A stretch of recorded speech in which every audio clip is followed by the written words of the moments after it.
జగన్ కోసం తెలుసుకోండి, తర్వాత మాట్లాడండి. జగన్ అన్న వ్యక్తిత్వం గానీ అతని క్యారెక్టర్ గానీ తెలుసుకోండి భయ్య.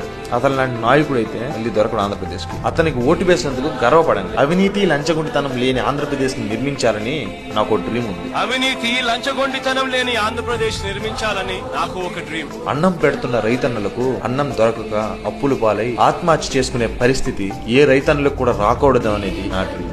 అన్నం పెడుతున్న రైతన్నలకు అన్నం దొరక్క అప్పుల పాలై ఆత్మహత్య చేసుకునే పరిస్థితి ఆ రైతన్నలకు ఇక రాకూడదు అన్నది నాకు ఒక డ్రీమ్. ఒక పేదవాడు సొంత ఇల్లు లేదు అనే పరిస్థితి లేకుండా అందరికీ సొంత ఇల్లు నిర్మించాలి అనేది నా యొక్క డ్రీమ్. ఏ ఒక్క పేదవాడు సొంత ఇల్లు లేదనే పరిస్థితి లేకుండా అందరికీ సొంత ఇల్లు నిర్మించాలన్నది నాదొక డ్రీమ్. ఏ ఒక్క తల్లి కూడా తన పేదరికం వల్ల తమ బిడ్డలకు చదువు చెప్పించుకోలేని పరిస్థితితో బాధపడే పరిస్థితి ఏ తల్లికి రాకూడదు అనేది నా డ్రీమ్. ఏ ఒక్క తల్లి తన పేదరికం వల్ల తమ బిడ్డలకు చదువు చెప్పించలేకపోతున్న పరిస్థితితో బాధపడే పరిస్థితి ఏ తల్లికి ఉండకూడదు అన్నది ఇది నాదొక డ్రీమ్. పల్లెలు కలకలలాడుతూ అక్కడ బడులు మంచి చదువులతో ఉండాలన్నది నా డ్రీమ్. పల్లెలు కలకలలాడాలని అక్కడి ప్రభుత్వ బడుల్లో మంచి చదువులు ఉండాలని నాదొక డ్రీమ్. అక్కడ ప్రభుత్వ ఆసుపత్రులు గొప్పగా ఉండాలనేది నా కోరిక, నా డ్రీమ్. అక్కడి ప్రభుత్వ ఆసుపత్రుల్లో వైద్యం గొప్పగా ఉండాలన్నది నాకు ఒక కోరిక, నాకు ఒక డ్రీమ్. వైద్యం ఖర్చు భరించలేక